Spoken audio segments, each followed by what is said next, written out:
Hi everyone, Indian economy on the eve of independence notes are here. This is for class 12th. So time waste नहीं करते हुए हम शुरू करते हैं. सबसे पहले चैप्टर में आपको बताया जाएगा कि इंडियन इकोनॉमी की अपनी स्टेट कैसी थी, यानी कि अपने हालात कैसे थे.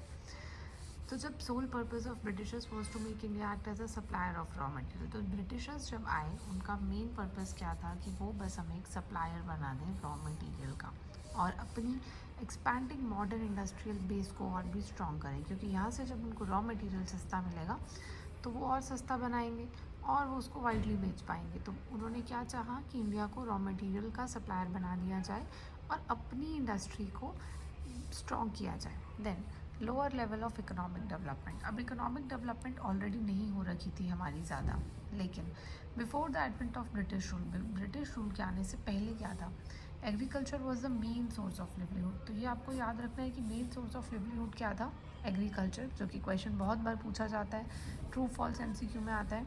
Countries economy was characterise by many economic activities, लेकिन ऐसा नहीं था कि हम सिर्फ एग्रीकल्चर पर डिपेंड थे, हम बहुत सारी इकोनॉमिक एक्टिविटीज़ और भी करते थे.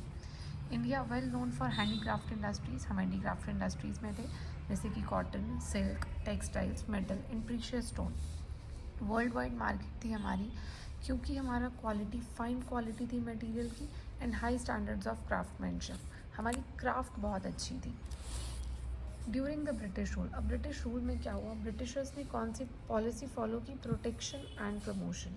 प्रोटेक्शन का मतलब बचाव करना एंड प्रमोशन का मतलब प्रमोट करना चीज़ों को, लेकिन किसका, अपना economic interest of their home country. उन्होंने इंडिया में तो रहे, लेकिन उन्होंने इंडिया के बारे में सोचा नहीं.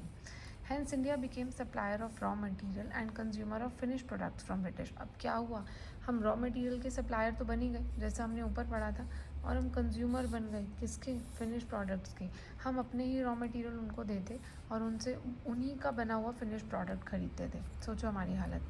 No attempt to increase India's national income and per capita income. अब ब्रिटिशर्स ने कोई अटेम्प्ट नहीं किया हमारी नेशनल इनकम या पर कैपिटा इनकम को इंक्रीज़ करने के लिए. अगर हमें कुछ पॉजिटिव इम्पैक्ट्स आए भी हैं उनसे, तो वो सिर्फ इसलिए आए हैं क्योंकि उनको अपना भला करना था. Okay, next up we have कि Dadabhai Naoroji, William Digby, Findlay Shirras, VK RV Rao and RC Desai were notable estimators. ये लोग हमारे एस्टिमेटर्स थे.